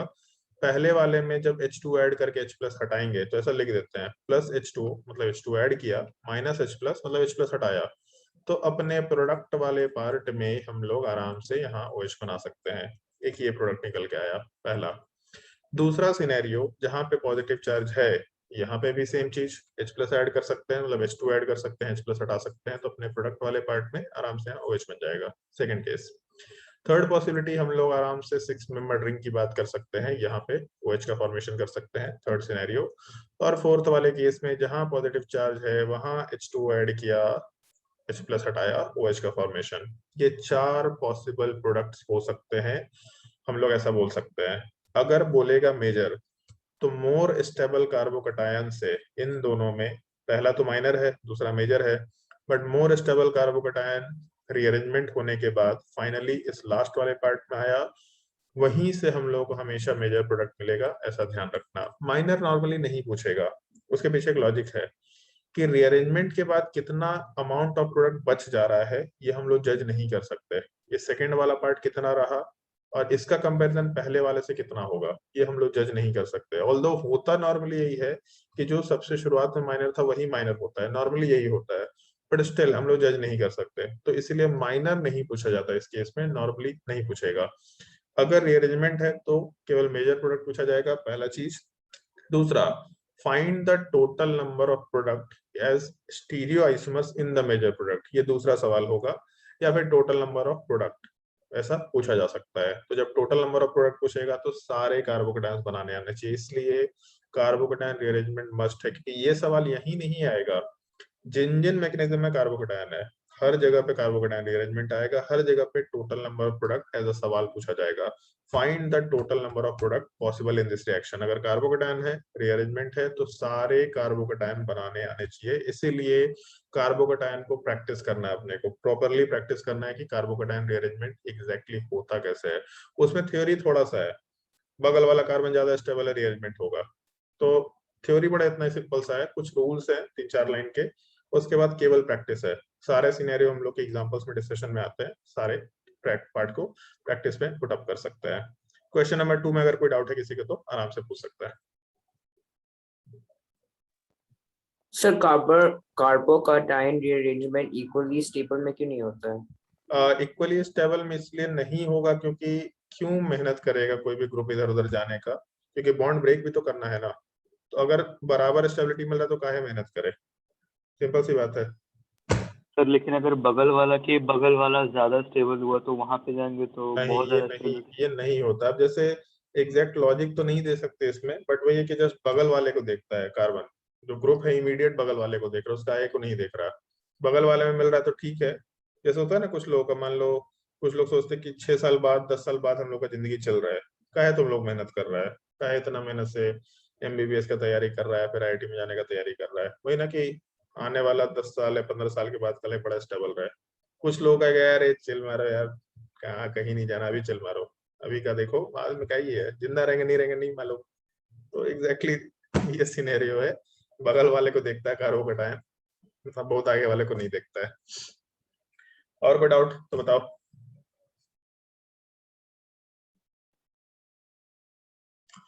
चलो ठीक है, अगर इसमें डाउट नहीं है तो फिर हम लोग एक सवाल करते हैं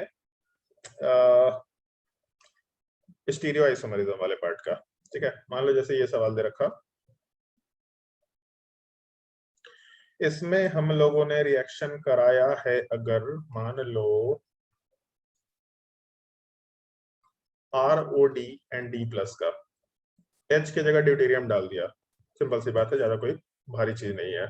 इससे पूछा है all products including stereo isomer, all products including stereo, ऐसा पूछा है। ये बहुत स्टैंडर्ड सवाल है।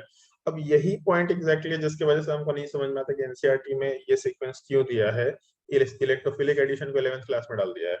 इलेक्ट्रोफिलिक एडिशन रिएक्शन, अल्कीन का रिएक्शन 11th क्लास में प्रेजेंट है, मार्कोव-निकोल 11th क्लास में है, बट ऑप्टिकल आइसोमरिज्म 12th में है। जब तक हम लोग ऑप्टिकल आइसोमरिज्म नहीं पढ़ पाए तब तक स्टीरियो आइसोमर कैसे उसमें इंक्लूड करें, और स्टीरियो आइसोमर अगर इंक्लूड नहीं कर रहे तो फिर तो सेंस ही नहीं बनता इस टॉपिक को पढ़ने का। अब क्यों एनसीईआरटी में दिया है नहीं मालूम, बट ठीक है, बोर्ड के लिए लोग पढ़ लेते हैं, वो सीक्वेंस ठीक भी है बोर्ड के लिए, बट बोर्ड के लिए ठीक है, वो सीक्वेंस किसी भी कॉम्पिटिटिव एग्जाम के पर्सपेक्टिव से ठीक नहीं है। इसलिए एनसीईआरटी हम पढ़ने के लिए मना कर देते हैं कि ऑर्गेनिक में एनसीईआरटी मत पढ़ो। जीओसी तो कैसा दे रखा है, लोग अगर देखा होगा पलट के तो मालूम भी नहीं पड़ता कि जीओसी में दे क्या रखा है, कुछ मालूम ही नहीं आता और पता नहीं चलता जीओसी में क्या दे रखा है। तो जीओसी तो पढ़ने का नहीं है। नोमेनक्लेचर पढ़ सकते हो उधर से, फिजिकल प्रॉपर्टी पढ़ सकते हो उधर से, रिएक्शन मैकेनिज्म बिल्कुल नहीं पढ़ना होता है पहली बार में। जब एक बार ऑर्गेनिक सीख लिया तब एनसीईआरटी फॉलो करो, तब सारी चीजें उसमें रिलेटेबल लगेंगे, सारे पॉइंट्स उसमें बहुत मजेदार लगेंगे तुमको, बट पहले ऑर्गेनिक सीखना पड़ेगा अगर ऑर्गेनिक अच्छे से सीखना है तो। खैर, आते हैं हम लोग प्रोडक्ट वाले पार्ट में। जब H प्लस का एडिशन था तो किसी पे H ऐड होता था, तो अगर ड्यूटेरियम का एडिशन है तो ऑब्वियस सी बात है कि हम लोगों के पास दो पॉसिबिलिटी है, हम लोग ड्यूटेरियम का एडिशन करा सकते हैं, बट दोनों कॉमन कार्बन है, सिमेट्रिकल है, किसी पे भी डी ऐड करो कोई दिक्कत नहीं है। और जब ROH था तो H प्लस हटता था, ROD है तो RO में D प्लस हटेगा, RO माइनस बनेगा, मतलब OR दूसरे कार्बन पे ऐड होगा। पूरे कंपाउंड में अगर हम लोगों ने रिएक्शन कराया तो फिर से ये पॉइंट दूसरी बार रिपीट कर रहा है, sp2 कार्बन, दोनों के दोनों sp2 है इनफैक्ट, sp2 कार्बन अगर रिएक्शन होने के बाद sp3 में कन्वर्ट हो रहा, दोनों ही sp3 में कन्वर्ट हो रहा, इसका मतलब R प्लस एस बनेगा, दोनों जगह पे R प्लस एस बनेगा। तो ऑब्वियस सी बात है, एक जगह R बनेगा दूसरी जगह R बनेगा, एक जगह R बनेगा दूसरी जगह S बन सकता है, एक जगह S बनेगा दूसरी जगह R बन सकता है, एक जगह S बनेगा दूसरी जगह S बन सकता है। 4 पॉसिबिलिटी है, बट कितना काउंट करेंगे, तो सिंपली दो इंडिपेंडेंट कायरल सेंटर बन रहा है। पहला स्टेप हुआ, एक sp3 एटम बना और कार्बोकेटायन बना, मतलब sp2। इस चीज का ध्यान रखना, ये अगले रिएक्शन मैकेनिज्म में बहुत यूनिक है, इसलिए ध्यान रखना। जब पहला स्टेप हुआ तो एक कार्बोकेटायन बना, ये sp2 रह गया, बट जो इससे अटैच्ड एटम था जिसपे H ऐड हुआ था, ये हम लोग का sp3 में कन्वर्ट हो गया, मतलब पहला कायरल सेंटर इंडिपेंडेंट बना। फिर हम लोग का न्यूक्लियोफाइल ऐड हुआ और उसके बाद दूसरा जो कार्बन है वो भी एक sp3 में कन्वर्ट हुआ sp2 से। तो पहले स्टेप में sp2 से sp2 वाले में फर्क नहीं पड़ा, sp2 मतलब कायरल सेंटर ही नहीं है, बट जो sp2 sp3 में कन्वर्ट हुआ वहां एक कायरल सेंटर बना, मतलब R प्लस एस बनेगा। फिर जो sp2 वाला पार्ट sp3 में गया वहां पे फिर से कायरल सेंटर बनेगा, इंडिपेंडेंटली कायरल सेंटर बन रहा है। तो इस क्वेश्चन में सीधा हम लोग यहाँ पे क्वेश्चन सॉल्व करते वक्त number of chiral center calculate करेंगे। 2 कायरल सेंटर है, कंपाउंड दे रखा है, total number of stereoisomer 2 to the power 2, मतलब 4 के बराबर आराम से बोल सकते हैं। ये हम लोग का बेसिक सेंस होगा सवाल को सॉल्व करने का, बट देख लेना जब अगला मैकेनिज्म पढ़ाएंगे तो उसमें ये आंसर जरूरी नहीं है, बिल्कुल जरूरी नहीं है। क्यों जरूरी नहीं होगा, जब मैकेनिज्म आएगा तो मालूम पड़ेगा ही पड़ेगा। अगर क्वेश्चन में किसी को कोई डाउट है तो आराम से पूछ सकते हैं, कहीं कुछ भी डाउट है तो पूछ लो। सर पहला कायरल सेंटर तो तब आएगा ना जब दूसरा भी ग्रुप ज्वाइन हो गया होगा? नहीं, ऐसा कैसे? अच्छा, क्योंकि रिंग तो दोनों तरफ से आइडेंटिकल रहेगा ना, बट पहले तो डी ज्वाइन होगा ना। रिंग दोनों तरफ से आइडेंटिकल है पक्का। इस केस में तो फिर भी तुम बोल पा रहा है, अदरवाइज तो ऐसा नहीं होगा, बट स्टिल यहाँ पे रिंग आइडेंटिकल नहीं है आइडेंटिकल रिंग। No sir. ठीक है, और कोई पॉइंट तो बताओ। तो डिपेंडेंट कायरल सेंटर जैसा भी कुछ होता है। हाँ, इसीलिए तो हम इंडिपेंडेंट बोल रहे हैं वर्ड, तो ऑब्वियस बात है डिपेंडेंट भी होगा, अगले वाले में आएगा। और कोई डाउट? ऑल्दो ये वर्ड नहीं होता है कहीं डिपेंडेंट कायरल सेंटर। एक सेकंड, ये वर्ड कहीं इंट्रोडक्शन में नहीं आता डिपेंडेंट कायरल सेंटर इंडिपेंडेंट। ये मेरे समझाने का तरीका है ताकि तुमको मालूम पड़े कि सिंपलिस्टिक वे में हम कैसे इस चीज को सीख सकते हैं कि यहाँ पे इंडिपेंडेंट है मतलब पहला वाला अलग बन रहा है, दूसरा अलग बन रहा है, आराम से ये प्रोडक्ट बनेगा। बट जैसे ही अगले वाले में जाएंगे तो एक प्रोडक्ट के हिसाब से दूसरा बनता है, मतलब एक कायरल सेंटर अगर बन रहा होता तो दूसरा उसके हिसाब से बनेगा, तो उसमें चीजें आपस में इंटर रिलेटेड है। तो इसीलिए डिपेंडेंट इंडिपेंडेंट वर्ड यूज कर लिया ताकि तुम मेरा माथा ना खराब करो। बेसिकली हम अपना दिमाग खराब करने से बचाना चाहते हैं। बताओ यार क्या बोल रहा था? सर इसमें फ्रैक्शनल डिस्टिलेशन वाला पार्ट क्वेश्चन बन सकता है। नहीं होगा, वो बस वहीं पे खत्म हो जाता है फ्रैक्शनल डिस्टिलेशन, उसके बाद कहीं नहीं आता जिंदगी में। अगर होगा तो हम पूछ लेंगे ना, ऑब्वियस सी बात है पूछ लेंगे। जितने टाइप का सवाल है वो मेरा काम है बताना, तुम काहे गेस मार रहा है कि सर इसमें वैसा हो सकता है उसमें वैसा हो सकता है। और कोई डाउट? और ऐसे भी अगर पूछ भी दिया तो क्या ही फर्क पड़ेगा रे, 4 प्रोडक्ट बनना है मतलब 2 एनेंटियोमेरिक पेयर आएगा, 2 फ्रैक्शन बनेगा, इससे घटिया सवाल क्या हो सकता है? अगर कोई पूछता भी है तो पूछ दे, क्या ही फर्क पड़ता है अपने को। और कोई डाउट तो बताइए।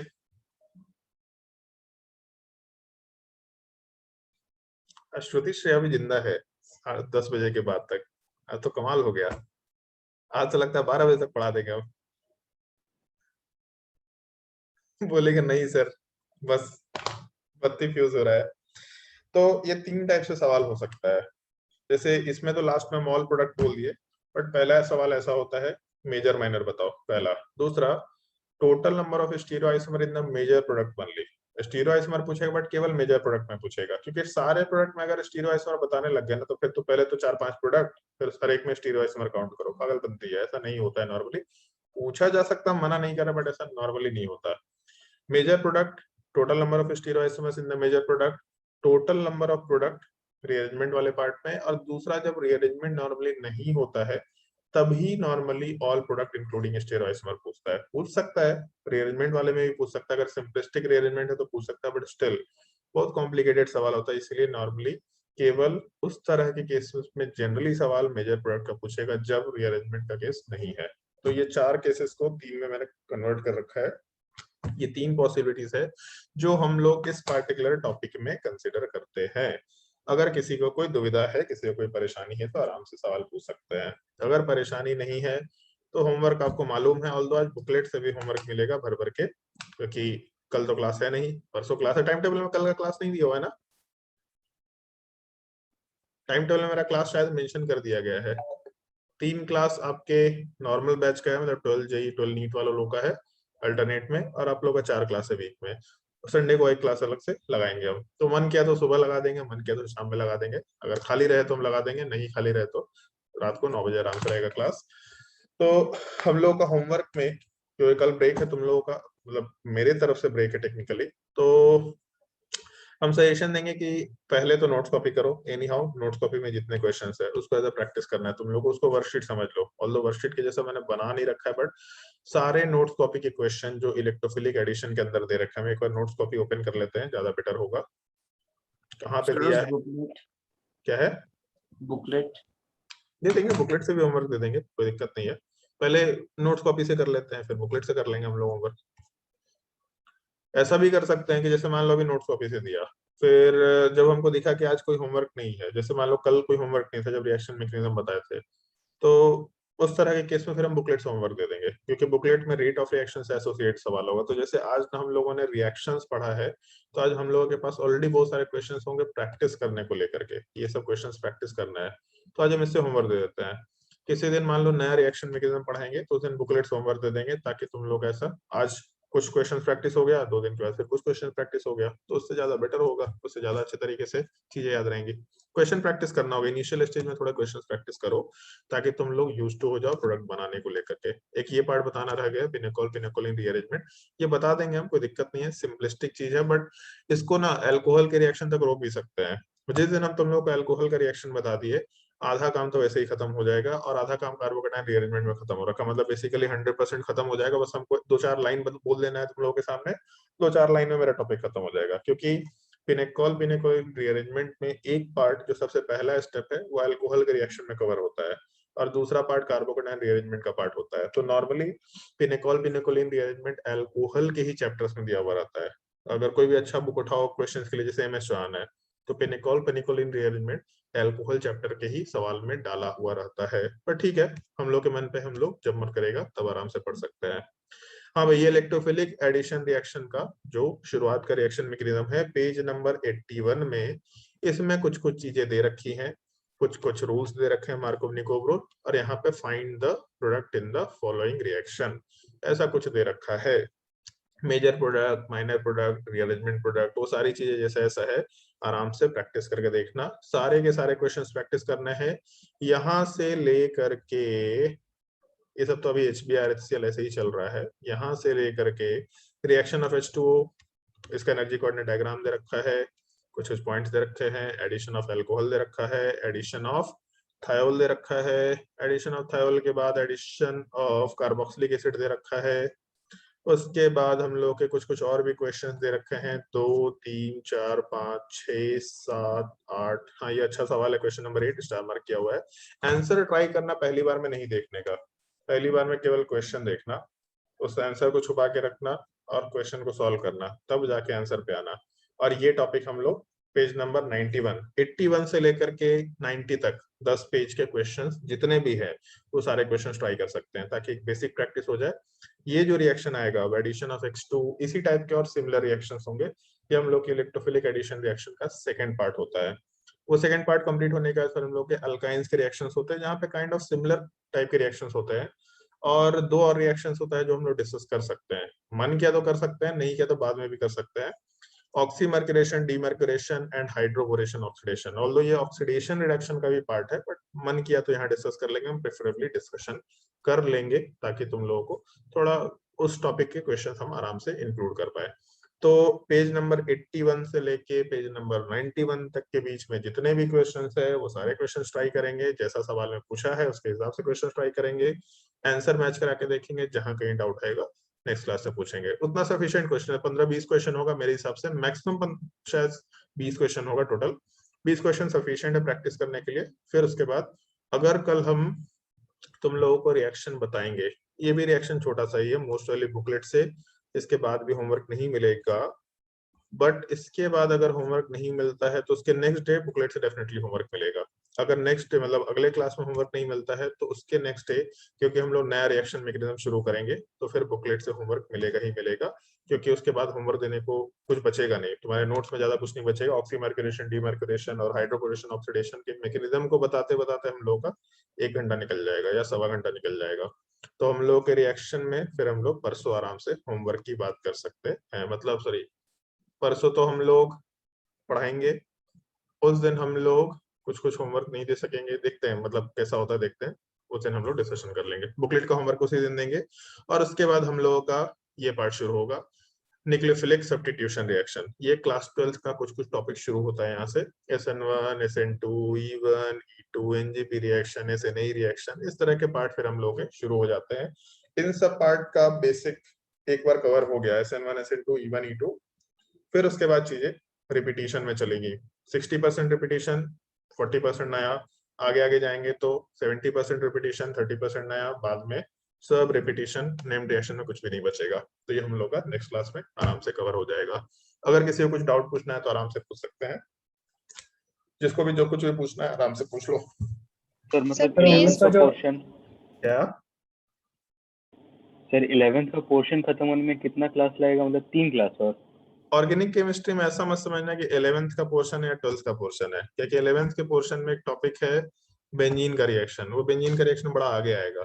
तो 11th का पोर्शन जैसे ऑर्गेनिक केमिस्ट्री में 11 12 कुछ नहीं है, बट ठीक है, 12th का पार्ट यही यहाँ से शुरू होता है। अभी तक हम जो पढ़ा है उसमें 12th का पार्ट नॉर्मली नहीं था, है उसका रिएक्शन 12th में, जैसे पोल्स इलेक्ट्रोलिसिस 12th में है, वो रिएक्शन 12th में है, वो भी 12th का पार्ट है, लेकिन हम लोग उसको काइंड ऑफ इग्नोर करते हैं, उसको 11th में डाल के छोड़ देते हैं। और कोई कुछ बोल रहा था, अश्मिता कुछ बोल रही थी शायद, बोलो भाई। सर पेज 41 निकालिए ना। पेज 41 निकाले ना, 41 बताइए 41। सर 13 नंबर में पाई बॉन्ड लेफ्ट साइड क्यों नहीं जा सकता? 13 नंबर में पाई बॉन्ड लेफ्ट साइड में नहीं जा सकता। अरे गधी इंसान, पाई बॉन्ड लेफ्ट में जाएगा जी, साइड में लिखा हुआ भी होगा कहाँ कहीं पे। ऐसा सवाल आप क्लास में नहीं कराए हैं क्या? सर इसीलिए तो पूछे क्यों नहीं जा सकता। क्लास में नहीं कराया ये सवाल? ये तो होमवर्क था ना। अच्छा, ये होमवर्क था, इसलिए ना हम गधी बोले, क्लास में तो सवाल कराए हैं ऐसा। कहाँ पढ़ा है जी टॉटोमेरिज्म? लेक्चर 7 में। लेक्चर 7 में। आज गाली सुनेगी अश्मिता, हमको ध्यान है कि सवाल हम कराए, मतलब नोट्स कॉपी में जो होमवर्क दिए वो अलग रहेगा और बाकी सवाल अलग रहेगा। वाह शाबाश, ये दिख रहा है क्वेश्चन नंबर 5, चमका कुछ सेम दिख रहा है? Yes sir. कुछ लिखे हैं साइड में? Yes sir. क्या होता है ब्रेड स्टूल, कुछ याद है? बताओ क्या होता है ब्रेड स्टूल? बट सर वो ब्रेड स्टूल के कॉर्नर पे ना वो एग्जिस्ट नहीं कर सकता है पाई बॉन्ड, ये अरे साइड में ब्रिज हेड पे एग्जिस्ट नहीं करेगा ना जी, इधर साइड ब्रिज हेड है ना, यहाँ पे पाई बॉन्ड बनेगा, एटम पाई बॉन्ड बनाएगा। बताओ, जनता जवाब चाहती है, पाई बॉन्ड बनेगा उधर ब्रिज हेड पे।